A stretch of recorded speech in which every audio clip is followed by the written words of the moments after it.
Welcome back to my channel guys. Nico পার্কের time টেবিলটা pirate বে, এটা হলো বাচ্চাদের কাছে। এখানে কোনো অসুবিধা নেই, এত সুন্দর অসাধারণ। আসসালামু আলাইকুম এভরিওয়ান, সবাই কেমন আছো গাইজ? আজকে একটা নতুন ভিডিও নিয়ে এসেছি নিকো পার্কে। তো welcome back to my channel Chatpata কাটোরি।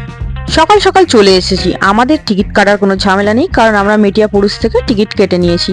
তোমরা অফলাইনেও টিকিট কাটতে পারো এখানে এসে, আদারওয়াইজ তোমরা অনলাইন নিকো পার্কের ওয়েবসাইটে গিয়েও টিকিট কাটতে পারো। তারপরে হাতে এরকম রাখিটা পরে নেবে, খুব সুন্দর করে পরিয়ে দিচ্ছে কাকু। আমাদের টিকিট পড়েছে পার পার্সন 680 টাকা করে। আর একটা জিনিস গাইস, ঘুরতে গেলে দুটো জিনিস কিন্তু লাগে, এক হলো পকেটে টাকা, আর দুই হলো মনে অনেক সাহস, যে দুটোর কোনোটাই আমার নেই। যাওয়ার সাথে সাথেই বৃষ্টি তার একদম রূপ দেখিয়ে দিল। আমি দেখিয়ে দিচ্ছি, এন্ট্রি করার সাথে সাথে বাঁদিকটা করে আসবে, বাঁদিকে আসার সাথেই ওখানে তোমরা কাউন্টার পাবে। আমরা করেছি 4টে লকার 200 টাকা করে, এক্সট্রা 300 টাকা করে সিকিউরিটি ডিপোজিট রাখতে হবে। চলো এবার এন্ট্রি করা যাক ওয়াটার পার্কে। এ বাবা, এ কি ওয়াটার পার্ক ফাঁকা কেন? আমরা কি ভুল করে কি ভোর 5টায় চলে এলাম নাকি? গাইজ, নিকো পার্কের টাইম টেবিলটা আমি স্ক্রিনে মেনশন করে দিচ্ছি, তোমরা ওখান থেকে পজ করে চেক করে নাও। দেখো গাইজ, 2025 অলমোস্ট শেষের দিকে। তো তোমরা কবে নিকো পার্কে আসছো কমেন্ট করো। বাচ্চাদের জন্য রয়েছে প্রচুর অ্যাক্টিভিটি, প্রচুর রাইডস, কোনো অসুবিধা নেই, বাচ্চারাও এনজয় করবে, বাচ্চাদেরও সাথে নিয়ে এসো। তো এই যে সামনে এটা দেখতে পাচ্ছ, এটা হলো পাইরেট বে, এটা হলো বাচ্চাদের জন্য। এখানে বাচ্চাগুলো একটু এনজয় করবে, তারপরে চলে আসবে আবার ওয়াটার পার্কেই। আমাদের অলমোস্ট 3টে বেজে গিয়েছিল, তারপরে আমরা গিয়েছিলাম চেঞ্জিং রুমে, ওখানে গিয়ে চেঞ্জ করে বাইরে বার হয়েছি। এখানে একটা বলে রাখি, তোমাদের সাথে যদি কোনো লাগেজ থাকে বা তোমরা কোনো খাবার বাড়ি থেকে আনো, তাহলে তোমরা এখানে সিকিউরিটি গার্ডদের বলবে, ওরা তাহলে হাতে একটা স্ট্যাম্প করে তোমাদের বাইরে যেতে দেবে।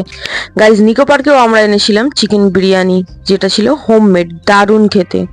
তো এটা হলো ম্যাপটা দিয়ে রাখছি সুবিধার্থের জন্য, ম্যাপটা আমি কিছু বুঝতে পারিনি। তারপর চলে এলাম মিরর মেজে। এর মধ্যে একটু ভুলভুলাইয়া টাইপের, মানে তুমি বুঝতে পারবে না, মাথায় অনেকবার লাগবে। আচ্ছা, আরেকটা জিনিস বলে রাখছি, তোমরা যদি ম্যাপ চাও, তোমাদের হাতে যে বেল্টটা পরিয়ে দেবে, ওটা স্ক্যান করলে ওখান থেকে কিন্তু তুমি ম্যাপটা পেয়ে যাবে। সুতরাং কোনো অসুবিধা নেই, আর নিজের ইচ্ছা মতো ঘোরো, এনজয় করো। প্রচুর অ্যাক্টিভিটি আছে, প্রচুর এনার্জি লাগবে, একদম আসবে সুন্দর করে ঘুরবে। তারপরে চলে আসবে স্কাই ডাইভারের কাছে। এখানে কোনো অসুবিধা নেই, শুধু বসে পড়বে, ব্যাস, ওরা বেল্ট করে দেবে। তারপরে নিজের মনে যত ইচ্ছা তত চেঁচাবে, একবার যখন উপরে যাবে চেঁচাবে, যখন নিচে আসবে তখন চেঁচাবে, ব্যাস শেষ।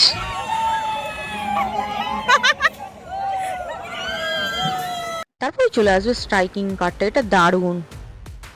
তারপরে একটু ভিতর দিকে এলাম, ভিতর দিকে আসার পর দেখছি একটা সুন্দর ওভারব্রিজ রয়েছে। আমার সব থেকে ভালো লেগেছে এটা হলো দি রিভার কেভস। এটার ভিতরটা এত সুন্দর, অসাধারণ। এরকম ছোট একটা এরকম নৌকা থাকবে, এর মধ্যে 7 থেকে 8 জন নিয়ে নেবে, নেওয়ার পরে এরকম ভিতরে যাবে। এত সুন্দর সিন, এত ভালো লাগবে।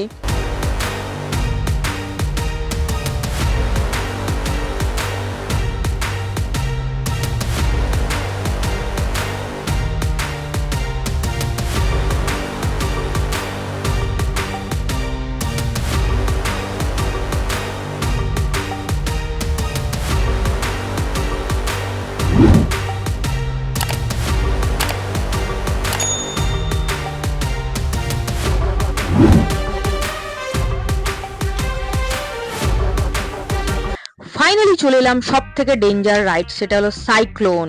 আমি একবারও চড়িনি। আর এখানে এরকম জলের ব্যবস্থা আছে, এই জল কিন্তু তোমরা খেতে পারবে, কোনো অসুবিধা নেই। তারপরে হ্যান্ড ওয়াশ আছে, আমি ইচ্ছা মতো ইউজ করো। তারপর চলে এলাম 7D থিয়েটার। 7D থিয়েটারের শোটা দারুণ ছিল, যাওয়ার পরে একটা চশমা পরিয়ে দেবে আর পুরো রিয়েল ফিল হবে। তারপরে চলে গিয়েছিলাম প্যাডেল বোটে। প্যাডেল বোটটা 8 ঘন্টা করে সময় দেয়। তো আমার উঠার পরে আমরা একটু দূরের দিকে গিয়েছিলাম, কিন্তু খুব ভয় লাগছিল। আমার কোনো কিছুতে উঠলেই খালি ভয় লাগে, যদি পড়ে যায়, উল্টে যায়, আর এত ঠান্ডার মধ্যে। তো লাস্ট যে রাইডটা নিয়েছিলাম সেটা হলো এই হর্স রাইডটা। তো এটা দারুণ, বাচ্চাদের মতো ফিল হবে। তারপরে বাড়ি চলে এসেছি। গাইজ, আজকে এই পর্যন্ত, দেখা হচ্ছে নেক্সট ভিডিওতে। টাটা।